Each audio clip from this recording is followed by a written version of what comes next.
Welcome back. तो friends कर रहे हैं सेकंड पार्ट। वीडियो का टाइटल है major Gaurav Arya explains emerging geopolitical scenario in Asia and west. तो फ्रेंड्स अगर आपने फर्स्ट पार्ट नहीं देखा तो उसका लिंक जो है यहाँ डिस्क्रिप्शन बॉक्स में लगा दूंगी, तो आप उसको भी चेकआउट कर लेना। तो अब शुरू करते हैं सेकंड पार्ट। पर उससे पहले यस, अगर आप चैनल पर नए हो और आपने अभी तक सब्सक्राइब नहीं किया तो जल्दी से पहले सब्सक्राइब के बटन और बेल आइकन को क्लिक कर लो, ताकि आपको हमारे सारे न्यू वीडियोस के नोटिफिकेशन मिल जाए जैसे हम अपलोड करें। अगर आपको वीडियो पसंद आता है please like and share. And हमारा दूसरा चैनल, ट्विटर, इंस्टाग्राम अकाउंट, सबके डिटेल्स है डिस्क्रिप्शन बॉक्स में, उनको भी सब्सक्राइब और फॉलो कर लेना। चलिए शुरू करते हैं। तो दोस्तों हमने बात करी न्यूक्लियर डील की। तो कुडनकुलम में जो हमारा न्यूक्लियर रिएक्टर्स हैं वो कहाँ के हैं? रूस के हैं, अमेरिका के थोड़ा ना है। तो आप जाके चेक कर सकते हैं, गूगल करें तो आपको पता लग जाएगा। इसी तरीके से जो इंडिया का पूरे खित्ते में, पूरे इस रीजन में जो इंडिया का एक इमेज बढ़ रही है, तो लोग ना इसको आप चाइना के या फिर अमेरिका के तनाजुर में न देखें। कोई भी पावर जब इतना बड़ा हो जाता है तो उसका एक अपना क्रिटिकल मास हो जाता है। इंडिया का क्रिटिकल मास हो चुका है, आप इंडिया को इग्नोर नहीं कर सकते। लोग अक्सर ये कहते हैं कि साहब इंडिया को, और पाकिस्तानी मीडिया में खासतौर से, आई एम वेरी सरप्राइज्ड यार, ये पाकिस्तानी मीडिया में एक वही पुरानी चीजें घिसी पिटी जो ट्रूथ्स हैं पाकिस्तान के ना, एक सोच है, उसी को रिपीट करते रहते हैं उसी को, कि इंडिया बहुत बड़ा मार्केट है, इंडिया बहुत बड़ा है। ठीक है, हमने खुद बनाया है, तुमसे थोड़ा पैसे लिए। देखो छोटी सी बात है, अब इंडिया को आप इग्नोर नहीं कर सकते। अफगानिस्तान पीस प्रोसेस देखिए, अफगानिस्तान पीस प्रोसेस ने अमेरिका ने इन्वाइट करा इंडिया को, you be part of it. क्यों? क्या इंडिया वहां पे एज एन ऑब्जर्वर जा रहा है? नहीं, India is part of the negotiation. Turkey में हो रही है मीटिंग। और क्या कमर जावेद बाजवा साहब जो आपके आर्मी चीफ हैं, मैं पाकिस्तानियों से बात पूछ रहा हूं कि उन्होंने ऑब्जेक्ट करा उसका? आप तो कहते थे ना अफगानिस्तान इज योर बैकयार्ड, तो क्यों जनरल बाजवा साहब ऑब्जेक्ट नहीं कर रहे कि भारत को कैसे इन्वॉल्व करा? क्यों जो हर समय इमरान खान जो कहता था हिंदुत्व, नाजी, हिटलर, पता नहीं कौन कौन सी गालियां देता था नरेंद्र मोदी जी को, क्यों चुप है? अचानक पूछिए उससे, क्यों चुप है? आप बताइए ना, सोचिए। आप तो ये कहते थे। और यहां पे पाकिस्तान में किसको परेशानी है? सिर्फ टीवी एंकर्स को परेशानी है। दिन भर से रात भर यही बात, कैसे पहुंच गया वो? तो उसका नेबर भी नहीं है अफगानिस्तान का। नेबर से होने का क्या है? ये कहते हैं कि इंडिया अफगानिस्तान में क्यों इन्वॉल्व है, ये तो उसका पड़ोसी भी नहीं है। पड़ोसी होने से क्या है भाई? आप एक बात बताइए, अमेरिका आया था अफगानिस्तान 10,000 किलोमीटर दूर से, और आपने यानी पाकिस्तानियों ने बोरियां भर भर के अमेरिका से पैसे लिए थे। अमेरिका पड़ोसी हो गया था। मतलब पाकिस्तान को कोई पैसा पाकिस्तानियों के मुंह पे मारे तो अमेरिका को भी अफगानिस्तान का नेबर बना देंगे। लेकिन जो इनको पैसा ना दे वो नेबर नहीं है, फिर ये कीड़े ढूंढते हैं सब चीज में। तो साहब ऐसा नहीं है। आप साउथ एशिया में कौन सुपर पावर है? Who is the super power in south Asia? China तो है नहीं इस खित्ते का, इंडिया है। इंडिया के बिना आप नहीं कर सकते। There can be no peace in Afghanistan without India. India के बिना कुछ नहीं हो सकता। अमेरिका को भी पता है। और फिर से मैं आपसे कह रहा हूं कि आप अमेरिका के रिलेशनशिप में मत देखिए इसको, आप इसको चाइना के रिलेशनशिप में मत देखिए। आप इंडिया को एज एन इंडिविजुअल एंटिटी देखिए कि इंडिया $3 ट्रिलियन की इकोनॉमी है, 5 ट्रिलियन की होने वाली है।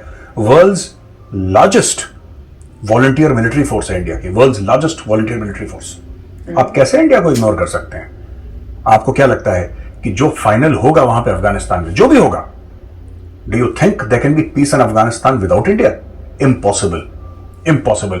ये पाकिस्तान में जितने भी टीवी एंकर्स हैं, ये शाम को बोलना शुरू करते हैं, बोलते रहे। इनके बोलने से क्या फर्क पड़ता है? बोलिए और बोलिए और बोलिए, तब तक बोलिए जब तक आपका गला ना खराब हो जाए। लेकिन क्या बाजवा साहब कुछ बोल रहे हैं? क्या इमरान खान, नियाजी साहब कुछ बोल रहे हैं? नहीं, दोनों के मुंह में दही जमा हुआ है। क्यों? इनको पता है कि without India there is no peace in Afghanistan, there can never be any peace in Afghanistan. तो दोस्तों बात यह है कि जो एशिया पैसिफिक है वो इंडो पैसिफिक कैसे बना? ये बना बल से, ताकत से। तो बात ये हुई कि पाकिस्तान और चीन को पिछले 5 साल में तकरीबन 2 बार सबक सिखाया है। पाकिस्तान को पहले सर्जिकल स्ट्राइक करके, फिर बालाकोट करके, और चीन को पहले डोकलाम में, फिर गलवान पे, यानी ईस्ट लद्दाख में। चाइना क्या समझ कर आया था वहां पे?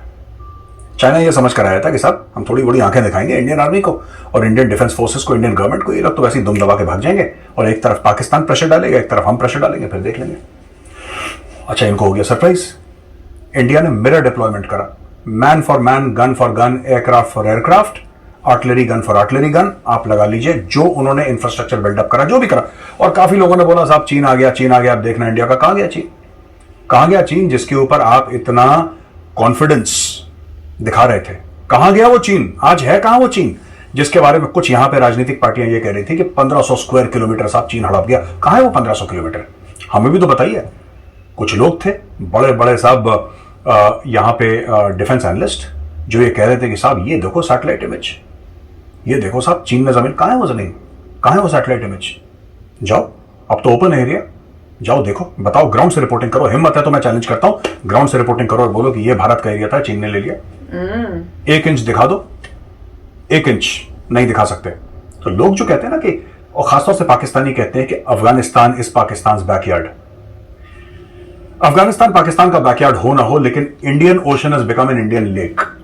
हमने इसके ऊपर अपनी लठ गाड़ दी है और यहां पे इंडिया पहुंच चुका है। The world respect strength.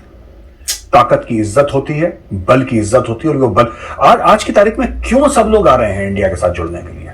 क्यों पूरी दुनिया आ रही है? क्योंकि इंडिया ने करके दिखाया है। अगर इंडिया डोकलाम में पीछे हट जाता, इंडिया अगर लद्दाख में पीछे हट जाता, इंडिया अगर पुलवामा के बाद कुछ नहीं करता, इंडिया अगर उड़ी की सर्जिकल स्ट्राइक के बाद कुछ नहीं करता, तो आपको लगता है दुनिया इतनी इज्जत देती? कभी नहीं देती। लेकिन इंडिया ने करके दिखाया। ये दो जो हैं पावर्स, और मैं पावर्स कह रहा हूं क्योंकि दोनों न्यूक्लियर पावर्स हैं, पाकिस्तान और चाइना, इनके साथ हम जंगे लड़ चुके हैं प्रॉपर, इनके साथ हमारी दुश्मनियां हो चुकी हैं, हजारों की तादाद में हमारे भाई शहीद हो चुके हैं। लेकिन फिर भी जब आए तो हमने दोनों के साथ स्टेयर ऑफ करा दोनों को। और भारत में हमारी मदद करने के लिए वहां के अमेरिकन ट्रूप्स आ गए थे यहां पे। आप बताइए कौन आ गया? इंग्लैंड से या फ्रांस से कोई ट्रूप्स आ गए, कोई लोग आ गए यहां पे?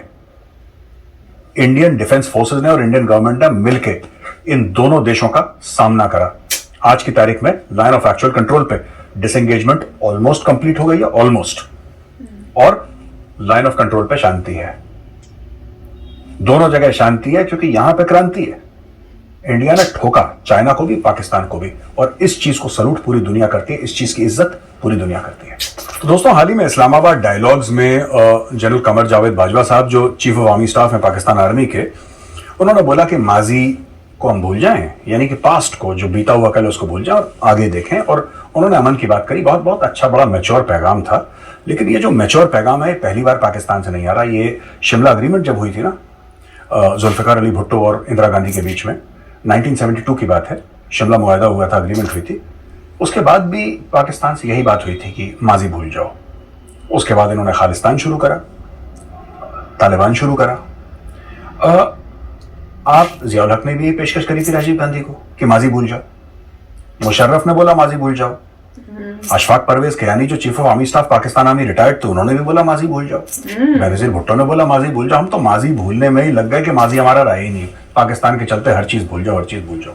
तो मैं तो सिर्फ ये कहना चाहूंगा सरकार को कि आप जो भी पाकिस्तान से करें, देखिए, we don't want eternal war, eternal conflict with Pakistan. कम से कम मैं तो नहीं चाहता, एज अ फॉर्मर सोल्जर, मैं नहीं चाहता कि पाकिस्तान के साथ हम 24 घंटे लड़ते रहें इनके साथ, या पूरी नस्लें चली जाएं लड़ने में।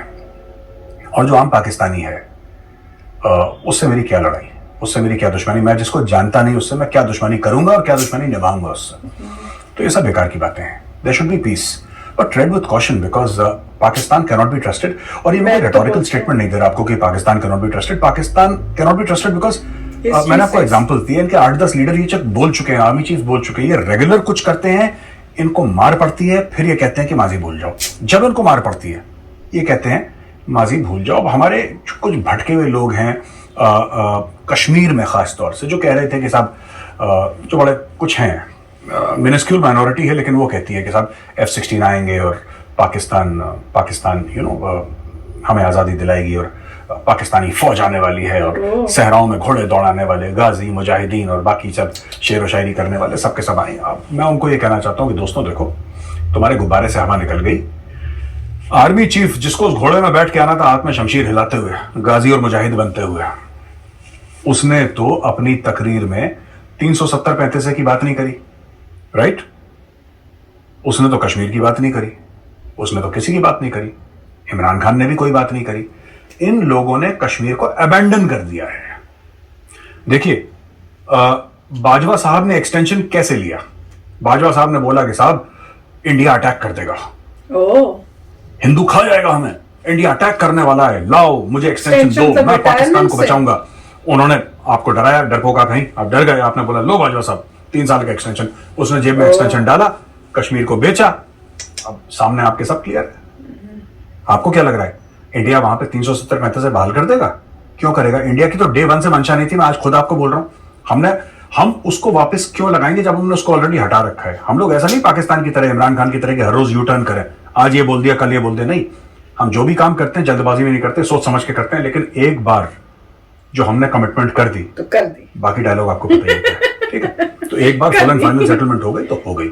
और आखिरी में ये वीडियो खत्म करते हुए मैं पाकिस्तानी भाइयों को यही बोलूंगा कि साहब, आप लोगों ने बड़ा हैशटैग चलाया था ना, मुस्लिम्स फॉर बाइडेन। आपने $4-5 मिलियन कुछ इकट्ठा भी करे थे उसके लिए, और काफी आपको लग रहा था कि कश्मीर दे देगा, बाइडेन आएगा तो आपको कश्मीर दे देगा।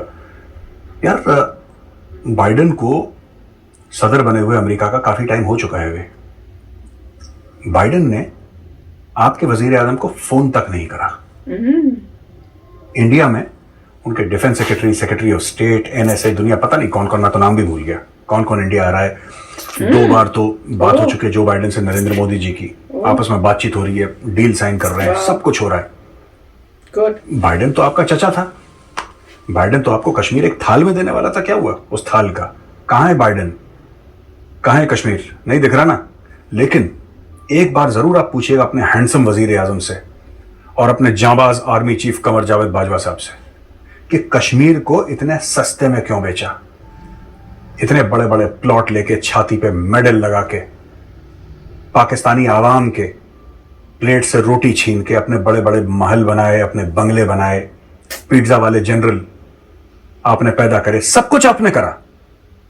लेकिन जब बात आई कश्मीर की तो आपने 370-35 का जिक्र नहीं करा। आपने कश्मीर को आपने सरेंडर कर दिया। अरे लड़ते तो थोड़ा सा तो लड़ते, कोई बात नहीं, फौजें हारती हैं, जब लड़ाई होती है तो एक जीतता एक हारता है। लेकिन यह कौन सी बात हुई कि आपने लड़ना भी ठीक नहीं समझा? आपने इतनी भी स्पिरिट नहीं दिखाई, सोल्जरिंग स्पिरिट नहीं दिखाई कि आपने लड़ना नहीं समझा। उसी कश्मीर के चलते आपके बच्चे हार्वर्ड ऑक्सफोर्ड में पढ़ गए, उसी कश्मीर के चलते आप लोगों ने अपने महल बनाए, अपने स्विस बैंक में अकाउंट्स खोले, लंदन में कोठियां ली, न्यूयॉर्क के स्काई स्क्रेपर्स में आपने पेंट हाउसेस लिए $मिलियंस के। और उसी कश्मीर को आपने, हिंदुस्तान ने हल्की सी भवें चढ़ाई, अपनी थोड़ी सी आंखें दिखाई, और इस्लामाबाद प्रेस क्लब में बाजवा साहब कश्मीर का नाम लेना भूल गए। चलिए छोड़िए, जो हुआ सो हुआ। अगर दोस्ती होती है तो उसको भी सलाम करते हैं, और दुश्मनी होती है तो उसको भी सलाम करते हैं, जैसे ऊपर वाले की मर्जी। नमस्कार। तो फ्रेंड्स, बहुत अच्छा बोला है। और जैसे उन्होंने बोला था ना कि अगर दोस्ती होती है तो वो भी सलाम है, अगर दुश्मनी होती है तो उसको भी सलाम है। पर जो भी डिसीजंस लें वो सोच समझ के लेना चाहिए, क्योंकि हिस्ट्री जो है वो हमें हमेशा एक सीख देती है।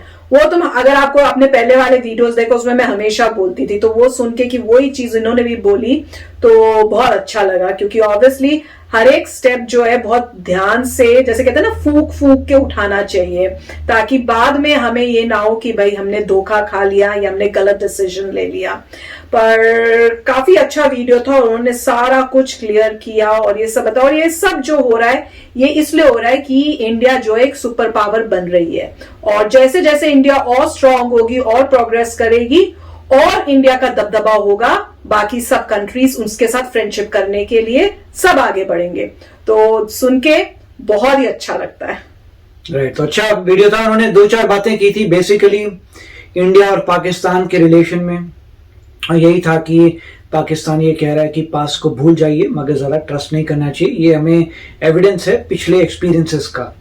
फिर उन्होंने बात की इंडिया अफगानिस्तान की, और ट्रू इंडिया अफगानिस्तान तो बहुत समय से फ्रेंड्स हैं, और उनके बिना जो है इंडिया को आप इन्वॉल्व नहीं करेंगे तो पीस पॉसिबल नहीं है। इंडिया का बहुत इन्वेस्टमेंट है अफगानिस्तान में। अफगानिस्तान के जो हेड है उनकी एजुकेशन इंडिया में हुई थी, और वो इंडिया को बहुत अच्छी तरीके से जानते हैं, और तो वैसे भी बहुत इन्वेस्टमेंट है। तो इन चीज़ों की वजह से पॉसिबल नहीं है अगर आप अफगानिस्तान में पीस चाहते हैं इंडिया को ना इन्वॉल्व करें। और वो बात पॉइंट भी सही है कि साउथ एशिया में सबसे बड़ी कंट्री इंडिया है, और इंडिया ही आप कह सकते हैं उस तरीके से सुपर पावर है। फिर उन्होंने बात की इंडिया और चाइना में, और इंडिया में चाइना में वही कॉमन फैक्टर था कि इंडिया को फाइट करना पड़ा चाइना से, और अगर फाइट नहीं करता तो कुछ नहीं मिलता। और यूएस ने भी यही बार बार कहा है कि अगर चाइना से आप डील करें जो डेमोक्रेसी नहीं है, आपको पूरी पावर से मिलिटरीली फाइट करनी पड़ेगी। तो इंडिया ने किया। फिर उन्होंने रिलेशनशिप लेके गए यूएस के साथ, जो आप बढ़ रहे हैं वो इसलिए अच्छे हो रहे हैं क्योंकि यूएस को भी पता है कि चाइना को काउंटर करने के लिए इंडिया ही है और कुछ नहीं है। अगर आप वर्ल्ड की इकोनॉमीज देखते हैं तो उसमें क्लियर हो जाता है कि अगर आप बोलते हैं चलिए जर्मनी की नॉमिनल जीडीपी ज्यादा है इंडिया से, जापान की ज्यादा, जर्मनी न्यूक्लियर पावर नहीं है और छोटी सी कंट्री है, जापान न्यूक्लियर पावर नहीं है, छोटा सा आइलैंड है कंपेयर टू इंडिया, तो वो सब देखें तो कौन बचा है? इंडिया। तो ये क्लियर हो गया है कि अगर आपको किसी के अगेंस्ट जाना है तो आप सबसे बड़ा प्लेयर से ही दोस्ती करेंगे, वो इंडिया है। अब फर्क सिर्फ ये है कि यूएस और चाइना में 4 टाइम्स का फर्क है मिलिटरीली बजट में, कि चाइना का जितना बजट है उससे 4 टाइम्स ज्यादा यूएस का बजट है, और उसी तरीके से इंडिया का जो बजट है उससे 4 गुना ज्यादा चाइना का बजट है। तो अभी इंडिया को क्या करना है, जहां तक हो सके तेजी से आगे बढ़ना है जिससे हम चाइना के बहुत करीब आ जाएं। और लोग भी कह रहे हैं कि आपको बहुत साल लगेंगे अगर आपने चाइना की इकोनॉमी को बीट करना है। वो डिपेंड करेगा कितने % आपकी इंक्रीज हो रही है।